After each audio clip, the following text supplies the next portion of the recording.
Hey guys, so today we're going to be talking about the origins of the early Earth and life on the early Earth, which was, in the range of 4.5 to around 3 billion years ago.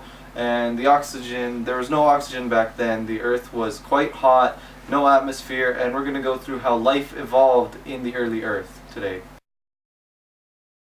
Chemical evolution is an increase in the complexity of chemicals, which leads to the first cells. And the process was believed to have led to the formation of living things in the early Earth. These living things were thought to have been heterotrophs, so they would have been little consumers that ate up the organic soup of the early Earth.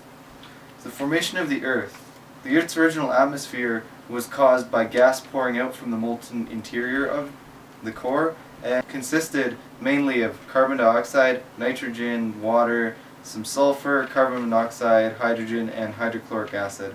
And as the Earth cooled, these gases started to form into the sea, and they rained down. They formed mineral deposits as well, like rock deposits in the oceans. The formation of complex molecules started when energy from lightning, heat, UV radiation, all of that started to catalyze reactions between different molecules that were already there, and they formed larger and larger organic molecules, and this came to be known as the organic soup.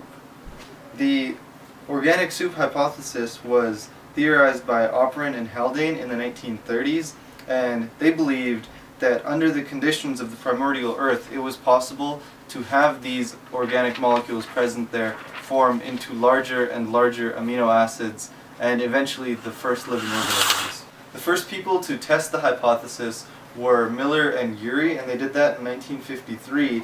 And so they had an oxygen-lacking atmosphere, just like that of the early Earth, in a little test tube, and they had electricity and heat to simulate the lightning, heat, and UV radiation of the time, and they were able to they didn't get life, but they had, over a few weeks, they were able to form the basic organic compounds needed for the creation of life, such as amino acids.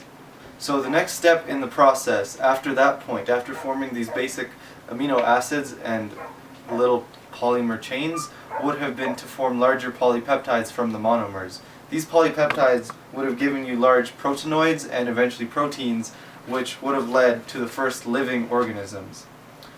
These cell precursors were called protobionts, and while they had all the other hallmarks of a living organism, they lacked the ability to reproduce, which is why they can't technically be classified as living.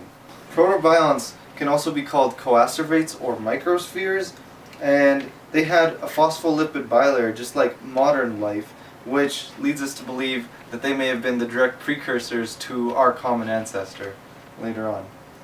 So heterotrophs arrived after the protobionts. Heterotrophs were little bacteria that could undergo glycolysis because the early Earth lacked oxygen in the atmosphere. It was a catabolizing atmosphere lacking oxygen. So these little early heterotrophs were able to metabolize through glycolysis. Then the autotrophs arrived. The autotrophs were formed through mutations in the heterotrophs, and so eventually those mutations added up until these heterotrophs suddenly became autotrophs. They could create their own food through photosynthesis, and that starts pumping oxygen back into the atmosphere. Some of these first autotrophs were known as cyanobacteria, and there's still different offshoots of cyanobacteria are alive up till this day. So oxygen comes into the mix at this point. After the cyanobacteria and the autotrophs, they start pumping oxygen into the atmosphere. It stops being reducing atmosphere and becomes an oxidizing atmosphere. So you can't catabolize molecules quite as easily as you could before, and this slows down the evolutionary process from being quite rapid in the early stages of life to slowing down a little bit, as you can't make bigger and newer molecules quite as quickly. Instead, the life that was there had to evolve through mutations because of genetic variation and UV radiation, and this brings us to our next point, which is the endosymbiotic theory, from how we moved from these early prokaryotic cells into eventually eukaryotic cells, which would later become organisms that we see today. So the main theory regarding how eukaryotes came about is the endosymbiotic theory. And the endosymbiotic theory theorizes that larger prokaryotes ate smaller prokaryotes, not ate, but they engulfed these smaller ones until they fused and became part of one bigger cell. They became the organelles of it.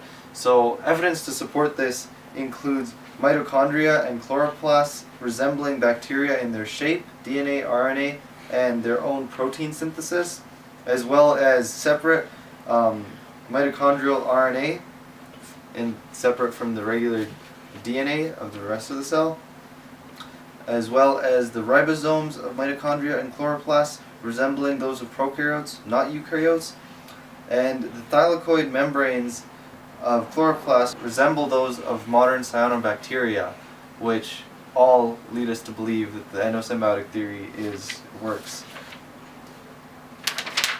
And that is basically it for the early Earth. Thanks for listening.